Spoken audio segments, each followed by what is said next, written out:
Jadi salah tindak.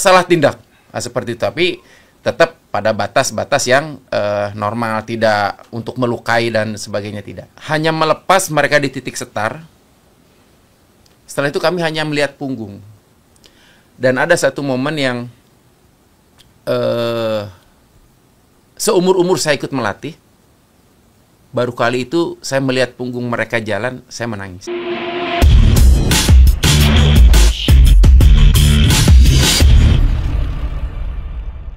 Halo sahabat Kartika Podcast, masih ingat penampilan kontingen Indonesia di India? Di balik aksi memukau tersebut, ada prajurit yang memiliki peran penting dari aksi memukau kontingen Patriot Indonesia di momen tersebut. Untuk memulai Kartika Podcast, saya punya pantun nih buat para sahabat Kartika Podcast. Prajurit TNI AD, parfumnya wangi. Cakep! Wanginya sampai ke Bali. Cakep! Narasumber sudah ada di sini. Mari kita mulai Kartika Podcast ini. Selamat datang, Pak Nendi. Selamat datang. Gimana kabarnya? Alhamdulillah kasih baik. Jam berapa berangkat dari satuan tadi? Tadi kami berangkat jam 7 pagi. Jam 7 ya. Tetap semangat ya. Insya Cakra. Allah. Prima. Waduh, gitu jawabannya sekarang ya? Siap. Pak Nendi. Nah, ini kan Pak Nendi dapat amanat, dapat perintah dari pimpinan nih. Bisa nggak nih diceritakan awalnya Pak Nendi jadi pelatih defile tersebut nih, Pak Nendi? Jadi gini kasih. Jadi semuanya kembali kepada Yang Maha Kuasa.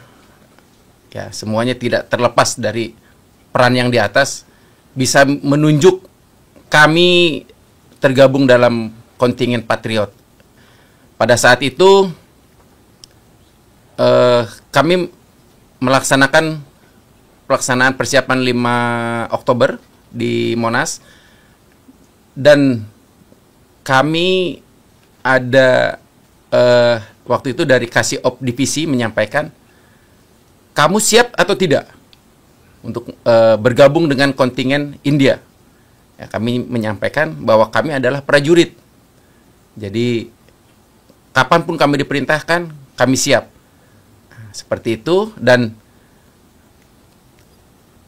pada saat bulan November, awal November tepatnya, dari Pasiop 305, Letu Infanteri Bima menyampaikan, Pak Nendi, besok pagi harus bergabung ke Wisma Atlet Cilodong. Nah, kami ini jujur, ini dalam rangka apa? Karena waktu itu paling hanya angin lalu saja atau selewat saja antara ya dan tidak. Dan Pasiop kami pun tidak menyampaikan untuk apa, berapa lama dan sekian. Cuman kami disampaikan merapat saja ke sana bawa perlengkapan. Nah, seperti itu. Jadi sekali lagi ini berkat campur tangan Allah Subhanahu wa taala yang memerintahkan kami untuk ikut melatih melalui pimpinan-pimpinan kami. Oh, jadi awal mulanya memang Pak Nendi ini ditunjuk sebagai pelatih di satuan ya pada saat untuk melaksanakan 5 Oktober ya, gitu ya? Siap. Berarti dari situ pimpinan melihat karena eventnya kan event nasional, jadi Pak Nendi ditunjuklah jadi untuk tergabung dalam kegiatan peringatan Hari Republik India itu ya? Sebetulnya kami tidak tahu ini untuk apa, jadi hanya perintah saat itu latihkan untuk pasukan defile. Oh, oke. Luar biasa ya. Siap. Jadi dari awal situ beranjak ke selanjutnya gitu Pak Nendi. Siap. Ya. Nah, kemudian nih Pak Nendi setelah dapat perintah dari pimpinan untuk menjadi pelatih, perasaan Pak Nendi nih setelah ternyata saya ini ditunjuk sebagai pelatih defile untuk Indonesia nih, kontingen Indonesia. Gimana perasaan Pak Nendi? Yang pertama jelas tidak percaya, tapi dari rasa ketidakpercayaan itu ada sedikit kebanggaan. Kenapa bisa bangga? Karena di Indonesia ini kan tentara banyak, tentara yang berqualified juga banyak.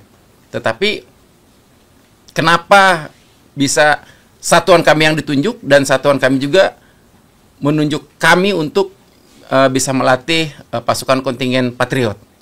Jadi memang ada kebanggaan tersendiri lah setelah kami ditunjuk untuk bergabung menjadi pelatih kontingen Patriot Indonesia. Jumlah personilnya berapa sih Pak Nedi untuk kontingen Indonesia untuk defile itu? Untuk khusus defilenya itu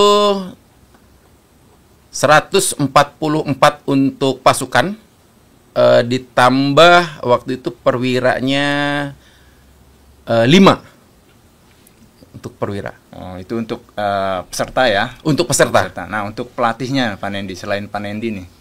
Jadi untuk pendukung itu termasuk dari wadan kontingen, pasiop, pasilok, dokter, dan dari Dispenat sendiri, kami pelatih ditunjuk ada 2 orang. Yang pertama yaitu Peltu Sigiro dari Satuan Gultor 81, dan kedua kami sendiri.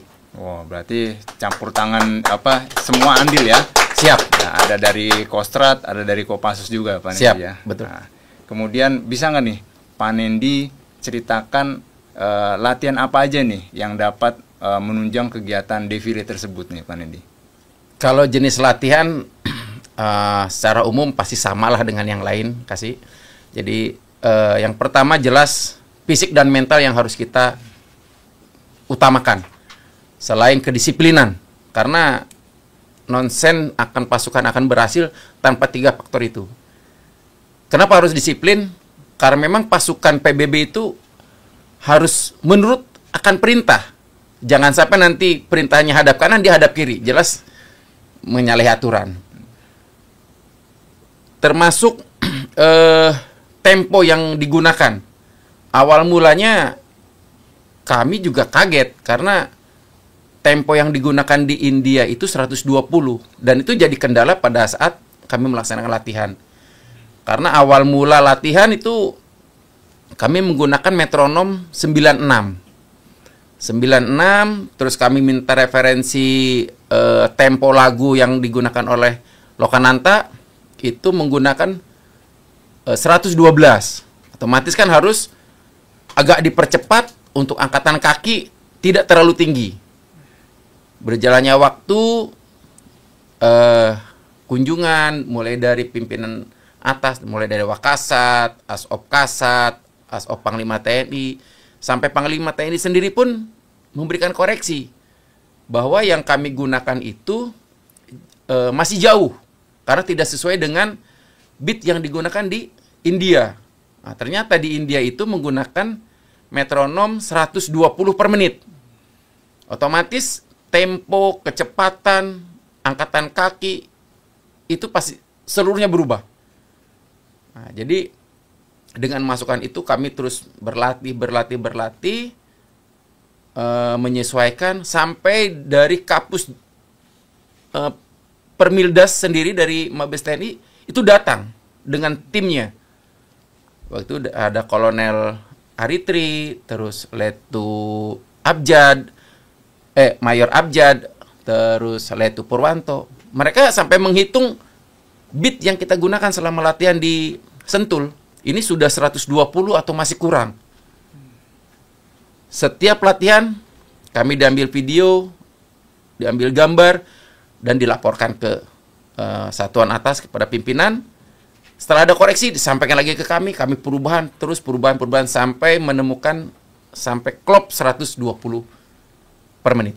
Oh, jadi memang ya yang biasa kita laksanakan itu kan memang untuk defile itu kan ketukannya itu 90 ya. 96 sampai 112. 96 sampai 112. Betul. Berarti perubahan dari yang biasa kita laksanakan itu ke 120 itu suatu tantangan juga ya buat Pak Nendi ya. Sudah pasti kasih.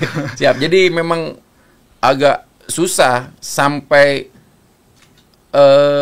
Panglima sendiri mencontohkan kepada kami seperti ini loh langkahnya, seperti ini, sampai kasih referensi untuk latihan bagaimana angkatan kaki, kelurusan dan lain sebagainya, itu sampai pimpinan TNI sendiri memberikan masukan kepada kami sebagai kontingen Patriot. Nah, berarti memang harus menyesuaikan cepat ya, segera gitu. Siap, ya. betul. Nah, terus seberapa ketat nih untuk menyamakan dan proses latihan itu Pak Nendi? Kalau untuk menyamakan dan berapa ketatnya, jelas kita kan ditarget waktu. Dengan waktu yang ada, otomatis kita harus mencari formula, mencari teknik dan trik bagaimana pasukan ini cepat bisa menyesuaikan. Ya, dengan disiplin tadi. Kadang-kadang walaupun yang kami bawa ini organik, tapi sistem tentara dulu itu kami gunakan. Jadi salah tindak. Nah, seperti itu. Tapi tetap pada batas-batas yang normal, tidak untuk melukai dan sebagainya, tidak. Ya, karena sedikit kemarin saya lihat video latihan itu, wah itu seru juga itu kan. Ada yang menggunakan awal kan untuk biar lututnya agak apa tuh fungsinya menggunakan hanya mungkin celana pendek, kaos. Nah, itu bisa ceritakan nggak itu Pak Nendi? Itu jelas sebagai dasar sebetulnya kasih. Jadi untuk melaksanakan defile itu kan dilihat akan keindahan. Kelurusan itu bukan hanya badan kepala saja, tetapi mulai dari kelurusan kaki, dilihat dari kuncian lutut. Kalau lutut tidak dikunci, otomatis angkatan kaki, telapak kaki tidak akan sama. Untuk tangan juga sama. Jadi yang namanya pasukan defile itu akan dilihat dari kanan, dari kiri, dari atas, dari depan. Itu sudah pasti. Jadi kalau ada satu orang saja angkatannya tidak sama, itu akan terlihat. Apalagi selama kita pelaksanaan di hari H, kita menggunakan baju yang sangat mencolok dan berbeda dari tentara tuan rumah.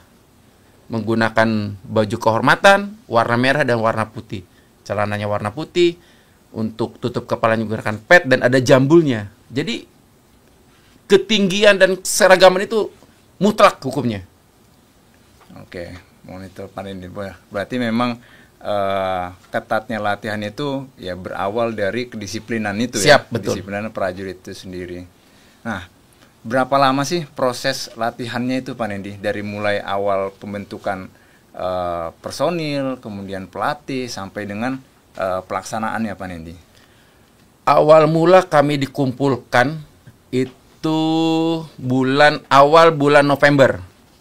Awal bulan November kami kumpul, itu hampir 300-an. Tahap seleksi.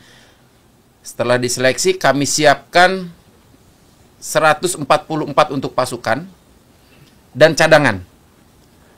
Nah, setelah 3 hari kami berkumpul berlatih, ada kunjungan dari Bapak Wakasat waktu itu menampilkan ini profil pasukan yang akan kita bawa ke India. Beliau sendiri juga menyeleksi si A, si B, si C cocok dan tidak cocoknya. Jadi selama bulan November itu pasukan tambal sulam, ganti datang selama bulan November. Selama seleksi postur itu kami tetap melaksanakan latihan seperti biasa, materi-materi yang akan kita pakai di India. Nah, jadi tetap apa istilahnya, tidak ada waktu kosong untuk mereka sekadar leha-leha atau santai nunggu, oh ini sudah fix atau A1-nya orang ini, tidak. Sampai untuk perwira saja itu 2 orang yang kita ganti. Karena materinya mungkin dari pimpinan atas melihat ini tidak bisa mengikuti materi yang kita berikan. Oh, ya berarti memang seleksi itu sampai dengan langsung Wakasat langsung. Sampai Wakasat. Menyeleksi. Siap, betul. Luar biasa Pak Nendi. Nah, kemudian nih, tempat latihannya itu kemarin di mana aja sih Pak Nendi? Untuk pelaksanaan sebelum berangkatnya kan latihan kita, latihannya di mana aja tuh Pak Nendi tempatnya? Jadi untuk latihan kami dipusatkan di Wisma Atlet Cilodong, markas Divisi 1 Kostrad. Tapi selain di Cilodong, kita juga menggunakan lapangan terbang Pondok Cabe untuk jarak. Karena jarak yang digunakan di India itu 2,9 kilo. Nah, jadi untuk divisi kan di bawah 500. Jadi kami mencari tempat, akhirnya dapat rekomendasi di Sentul yang jarak, maaf bukan di Sentul, di Pondok Cabe itu jaraknya 2,2 kilo. Nah, di Pondok Cabe. Karena di Pondok Cabe itu fasilitas penerbangan, jadi kami alihkan latihan di Sentul yang jaraknya itu 890. Jadi kami lebih sering menggunakan untuk latihan jarak jauhnya di Sentul. Oh, berarti memang latihannya dari mulai di Cilodong ke Pondok Cabe kurang panjang, dipakai penerbangan, kemudian sampai dengan ke Sentul. Ke Sentul. Wah, luar biasa memang. Nah, terus setelah pengkaderan personil sudah, pelaku, kemudian pelatih sudah. Nah, kemudian persiapan yang dilakukan lagi nih untuk persiapan untuk berangkat sampai ke India itu Pak Nendi. Nah, karena kan saya lihat di sini pasti dari mulai cuaca mungkin kan berbeda. Nah, gimana Pak Nendi persiapannya? Untuk persiapan sebelum pemberangkatan yang jelas selain dari mental kita yang kita siapkan, semua perlengkapan kita yakinkan betul. Mulai dari baju yang kita gunakan itu sampai Wakasat yang koreksi. Ini kurang panjang, ini jambulnya kurang tinggi. Untuk lengannya, untuk panjangnya. Itu dari segi baju yang kita gunakan. Terus senjata. Karena senjata yang kita gunakan itu untuk latihan menggunakan warna hitam. SS2P3 yang kita gunakan. Sedangkan yang kita bawa itu sama jenisnya SS2P3 tapi dia warna putih. Ya memang khusus untuk kegiatan-kegiatan seremonial. Oh gitu. Berarti memang sudah dipersiapkan betul ya. Siap, betul. Sampai dengan Wakasat langsung yang mengoreksi dan memberikan perintah-perintah itu ya. Siap, betul. Nah, setelah sampai di sana nih, itu kan saya lihat kemarin videonya itu kan juga pada saat latihan cuacanya berbeda. Dingin. Cuaca dingin. Nah, gimana tuh di sini, di Sentul, di Cilodong itu kan cuacanya panas. Siap. Nah, gimana cara menyesuaikan Pak Nendi sama peserta lainnya ini Pak Nendi? Yang jelas dari segi baju kita memang sudah disiapkan dari awal. Seperti jaket dingin, baju long john dan lain sebagainya. Terus yang kedua, kalau cuaca dingin, kita hanya diam tidak ada kegiatan, jelas-jelas semakin dingin. Jadi satu yaitu dengan cara bergerak. Contohnya dengan latihan di tempat yang sudah disediakan. Itu dengan jarak 3 kilo cukup membakar juga. Nah, setelah kegiatan selesai, kami sampai ke hotel. Sore itu tidak untuk tidur, tapi memang ada kegiatan olahraga. Kita buat dan mencari tempat di mana lokasinya yang sekiranya kita bisa bergerak. Kalau kita cuman duduk nunggu waktu latihan, itu akan terasa dingin. Jadi memang apa sajalah. Jadi kadang-kadang bukan tiba akal tiba masa. Kita menyesuaikan saja dengan situasi dan keadaan setempat. Baru di sana kita akan berkembang. Seperti itu. Gitu ya. Berarti memang full kegiatan terus. Full kegiatan. Jangan biarkan prajurit itu menganggur. Diam. Siap. Nah, sebagai pelatih nih Pak Nendi kan, momen paling berkesan pada saat kontingen Indonesia ke sana berangkat. Kan Pak Nendi yang ngelatih nih di balik layar. Nah, ada nggak momen-momen paling berkesan sebagai pelatih? Kalau bagi saya pribadi, kepuasan seorang pelatih itu dikala melihat anak didiknya itu mencapai kesuksesan dan keberhasilan.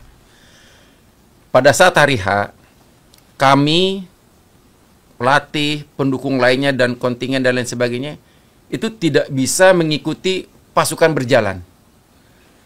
Jadi kami hanya melepas mereka di titik setar.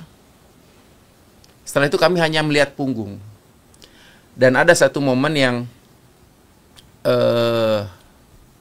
seumur-umur saya ikut melatih, baru kali itu saya melihat punggung mereka jalan, saya menangis. Karena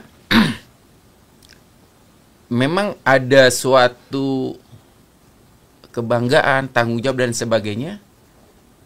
Dan pada saat lihat videotron, pasukan lewat di panggung kehormatan, kami semua yang di DP atau daerah persiapan itu melihat videotron atau melihat live streamingnya di YouTube. Kami ingin melihat ekspresi wajah presiden kita, Bapak Prabowo. Jadi pada saat kami lewat, Prabowo, Presiden RI, memberikan penghormatan dan tersenyum. Itu yang membuat saya pribadi menangis. Karena memang baru kali ini saya melatih bisa membuat pimpinan bangga. Wah, berarti memang suatu kebanggaan dari pelatih ketika melihat anak didiknya itu sukses dan berhasil, Pak Nendi. Siap, betul. Luar biasa memang. Kemudian setelah tampil, selesai nih, dari mulai DP, pelaksanaan, sampai dengan selesai. Nah, respon masyarakat sana atau warga India, merespon apa nih ke pasukan kita, pasukan dari Indonesia? Yang jelas respon mereka untuk pasukan kontingen Patriot ini sangat-sangat bangga, terheran-heran dan aneh. Selama kami melintasi mulai dari DP, bangku pertama tribun penonton, mereka semua memberikan aplaus buat kita. Sampai ke daerah dekat dengan podium atau mimbar kehormatan, mereka berdiri dan memberikan tepuk tangan. Karena memang dari pasukan yang pernah tampil di sana,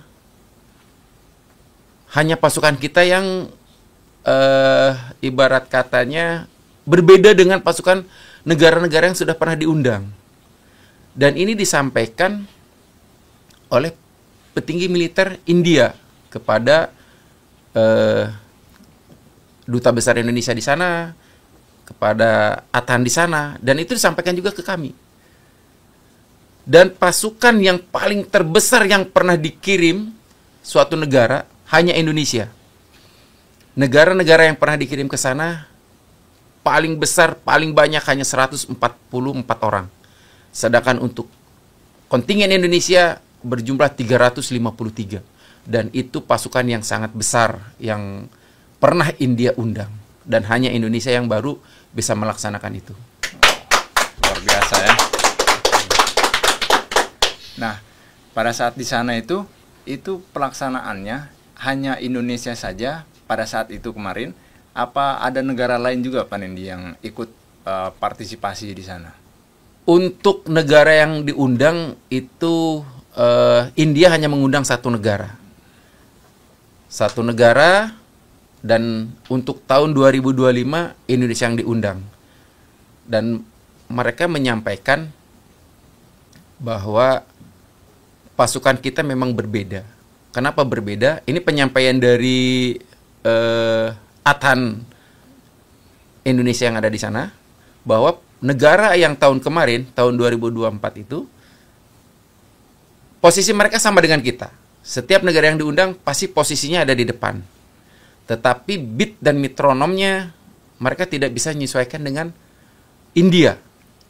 Makanya pada saat tahun kemarin antara pasukan yang kehormatan dengan India itu jaraknya jauh. Kisaran 400 sampai 500 meter. Sedangkan dengan Indonesia kemarin 2025 itu jaraknya stabil. Dia tidak ngukur jarak atau ngatur jarak dengan kita, dan kita pun antara pasukan kita dengan pasukan yang paling belakang India langkahnya sama. Jadi memang metronomi sudah disesuaikan 120. Oh, berarti memang pengakuan dari masyarakat India pun memang sangat mengapresiasi ya. Sangat-sangat apresiasi. Kita datang ke hotel pun, jadi pengunjung hotel, pegawai hotel, dia menyapa kita, Indonesia Army good. We look to YouTube, we look to televisi good. Wah, ya kita dengan bahasa salah paham akhirnya. Oh, thank you. Nggak apa-apa, salah juga. Yang penting paham saja. Itu bahasa komunikasi terakhir. Komunikasi terakhir. Jangan-jangan juga nanti karena di tahun 2025 ini Indonesia berhasil nih, ya kan, bisa menyamakan India. Kalau Indonesia tahun depan nggak jadi diundang lagi, berarti Pak Nendi persiapan nanti jadi pelatih negara lain yang diundang ke sana. Nah, selanjutnya nih Pak Nendi nih. Siap. Makna dari pengalaman Pak Nendi jadi pelatih atau bahkan jadi bagian dari kontingen tersebut secara pribadi, apa nih Pak Nendi? Makna bagi kami sebagai pelatih, yang jelas kami juga sebetulnya ingin menyampaikan pesan ke negara-negara luar sesuai dengan keinginan dari presiden kita, bahwa tunjukkan ini profil TNI, profil tentaranya Indonesia, tampilkan yang garang, yang baik, yang profesional. Itu yang mau kami sampaikan.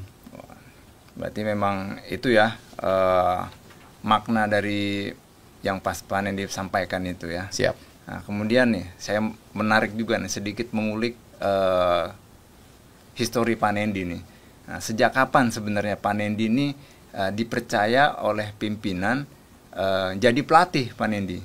Pelatih parade, defile, ataupun mungkin materi lainnya itu Pak Nendi? Siap. Jadi kalau untuk melatih parade defile, memang berawal kami dari pelaku. Jadi kami dari pelaku, mulai dari Prada sampai Kopral, kami tidak pernah lepas yang namanya upacara 5 Oktober atau Sertijab Kasat ataupun upacara Hari Juang Kartika. Nah, pada saat tahun 2012 kami dipercaya untuk bisa sekolah secaba, dan dimulai dari situlah senior-senior kami mengajak, mungkin ya maksudnya pengkaderan. Suatu saat kalau saya sudah pergi dari 305, saya harus punya kader. Makanya kami diajak waktu itu pertama kali saya merasakan melatih yang resmi, maksudnya dari satuan itu di tahun 2013 pada saat Pangkostratnya Jenderal Gatot Nurmantio. Jadi memerintahkan Divisi 1 untuk melatih ke Divisi 2. Waktu itu persiapan buat Hari Juang Kartika tahun 2012. Nah, kebetulan kami dapat mandat itu di 503 di Mayangkara, satuan yang kami latih. Dan alhamdulillah untuk Divisi 2 mengirimkan 3 batalion, yaitu 502, 503, dan 514. Semuanya mendapatkan nomor sebagai juara 1, juara 2, dan juara harapan 3.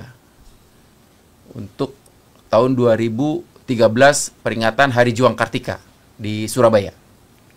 Berarti memang dari mulai setelah panen di sekolah secaba, ya, itulah dari mulai saat itu senior-senior mulailah mengkader juga ya. Mengkader Pak Nendi sebagai pelatih parade defile. Siap. Tapi saya tahu nih Pak Nendi itu bukan hanya membidangi qualified di bidang parade defile aja nih. Nah, siap. Selain itu ada nggak mungkin materi lain yang Pak Nendi sering latih di satuan? Siap. Kasih izin menjelaskan. Kami selain melatih parade defile, kebetulan kami waktu pangkat pratu, kami diberi kepercayaan untuk mengikuti penataran navigasi. Waktu itu zamannya almarhum Dandion kami, Mayor Topan Christian. Jadi waktu itu Tamtama Bintara Perwira untuk melaksanakan penataran terpusat navigasi darat. Nah, kebetulan komandan kami waktu itu memanggil 2 gumil dari Pusenip, dan selama 1 minggu kami digembleng latihan, mungkin pakai metode yang tercepat lah mungkin, karena dalam waktu seminggu kami sudah hatam itu mulai dari Kedar sampai dengan sudut tanjakan untuk kelas Tamtama Bintara, kecuali kalau perwira sampai dengan sudut kompas geografis. Dari Pratu setelah tahu kami pernah melaksanakan penataran navigasi, jadi di Kompi setiap ada jam pelajaran ke PKP, selain pelajaran patroli dan lain sebagainya, kalau materi navigasi ya sudah Pratu Nendi sampai Praka sampai Bintara. Bintara tahun 2015 waktu itu ada pertandingan ton tangkas tingkat divisi 1 Kostrad. Nah, saya diberikan materi untuk sebagai koordinator navigasi. Dan alhamdulillah pada tahun 2015 kami dari Satuan 305 menjadi juara 1. Setelah antar divisi 1 berlanjut tingkat Kostrad. Nah, diadulah perwakilan divisi 1 dan divisi 2. Saya kembali memegang materi navigasi. Waktu itu perwakilan divisi 1 itu 305, Kap 1 dan Arhanud 1. Itu bertanding melawan divisi 2, 3 batalion juga, 502, alap-alap atau Arhanudnya dan kavalerinya. Dan alhamdulillah divisi 1 juara 1, yaitu 305 kembali. Dari situ berlanjut 2015 ke 2016. Ton tangkas angkatan darat. Ya. Diberikan lagi materi navigasi. Batalion pertama yang kami latih waktu itu Armed 9 Pasopati Purwakarta. Penyampaian pertama dari Panglima Divisi waktu itu, kalian sebagai pelatih harus kerja keras. Karena memang lawan kami waktu itu adalah pemukul-pemukul kodam. Raider 100, Raider 200, 300, 400, sampai semuanya Raider yang baru dibentuk. Kami tim dari divisi 1, baik pelatih nembak, terus jasmaninya, samapta, renangnya, navigasi, air dan lain sebagainya, kami membuat tim yang memang solid. Dan alhamdulillah pada tahun 2016 Kostrad melalui divisi 1 menjadi juara 1 juga. Wah, luar biasa Pak Siap. Nendi ya. Tapi ngomong-ngomong tahun 2015 dan ton tangkasnya siapa Pak Nendi? Siap. Waktu itu kalau nggak salah siap kasih. Karena pelatihnya Pak Nendi juga. Siap. Oke Pak Nendi, selanjutnya nih kunci sukses Pak Nendi nih jadi prajurit TNI AD dari mulai awal sampai dengan sekarang. Apa ini Pak Nendi? Siap, harus mau menerima masukan dan kritik. Nah, kemudian kunci sukses sebagai pelatih. Siap. Pak Nendi. Untuk menjadi sukses menjadi pelatih, yaitu selain kita memberikan materi yang benar, kita harus berlaku sebagai kakak, bapak, teman. Jadi itulah yang membuat kita bisa mengerti kesulitan atau keinginan dari mereka, atau apakah materi yang kita berikan ke mereka itu diterima atau tidak. Jadi kalau kita bertindak sebagai pelatih saja, itu akan membuat jarak antara kita dan yang dilatih. Tetapi kalau kita membuat suasana kekeluargaan, kita berlaku ya mengayomi dan lain sebagainya, insya Allah masukan itu akan keluar dengan sendirinya. Izin pelatih, tadi begini harusnya begini. Nah nanti baru kita combine, kita ya di mic lah. Jadi kita menyampaikan materi tidak keluar dari jalur, tetapi bisa diterima dengan keinginan mereka. Jadi seperti itu ya. Berarti itu kunci sukses dari Pak Nendi sebagai pelatih ya. Siap. Nah kemudian Pak Nendi juga kemarin pada saat Tamtama itu dikader oleh senior. Siap. Nah apakah sekarang nih Pak Nendi sudah menyiapkan kaderisasi atau regenerasi ke selanjutnya Pak Nendi? Program itu sepertinya memang sangat bagus dan memang harus ada kaderisasi, karena kita tidak selamanya akan menjadi tentara terus, dan tidak akan selamanya juga kita akan berada di satuan. Jadi untuk saat ini jujur orang-orang yang sudah kami kader, mereka sudah mendahului pindah satuan. Ya, otomatis kita juga harus kader ulang, dan memang baru udah ngelihat calon kandidat siapa saja yang mesti dikader, dan kebetulan untuk tahun sekarang kami juga sudah mendapatkan sprint untuk melatih paskibra tingkat kabupaten, dan inilah saatnya kami harus mengkader ulang adik-adik saya, junior saya, agar kedepannya untuk kaderisasi bidang Permildas ini selalu ada. Oh, gitu ya. Berarti memang sudah disiapkan oleh Pak Siap, Nendi, sudah. dan yang calon pengkadernya ini ya harus benar-benar menyerap ilmu dari Pak Nendi ya. Siap. Ilmu, pengalaman, wah pokoknya semuanya harus diambil semua Pak Nendi ya. Dan Pak Nendi juga jangan tanggung-tanggung ngasihnya nih. Semua kasihkan. Siap. Biar bisa penerus-penerusnya bisa lebih baik dari kita ini Pak Nendi. Siap. Nah kemudian nih kesuksesan Pak Nendi sebagai pelatih sampai dengan sekarang. Nah, tanggapan keluarga gimana Pak Nendi? Yang jelas di balik kesuksesan seorang suami pasti ada doa dan restu seorang istri. Keluarga adalah tetap nomor satu, dan tanggapan dari keluarga alhamdulillah positif. Mereka ikut bangga dan ikut senang, terutama anak. Kebetulan anak kami yang nomor 2 itu paskibra juga, yang bungsu juga sekarang masih kelas 2 SMA, itu paskibraka Jawa Barat malah kemarin, provinsi. Sedikit banyaknya ada rasa bangga dikala bapaknya atau orang tuanya ini melaksanakan tugas dan berhasil. Itu menjadi kebanggaan tersendiri, terutama ya buat anak-anak lah. Oh gitu ya, berarti memang udah tanggapan keluarga sudah sangat positif ya ke Siap. Pak Nendi.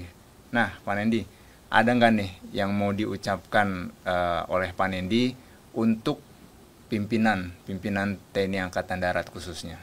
Siap.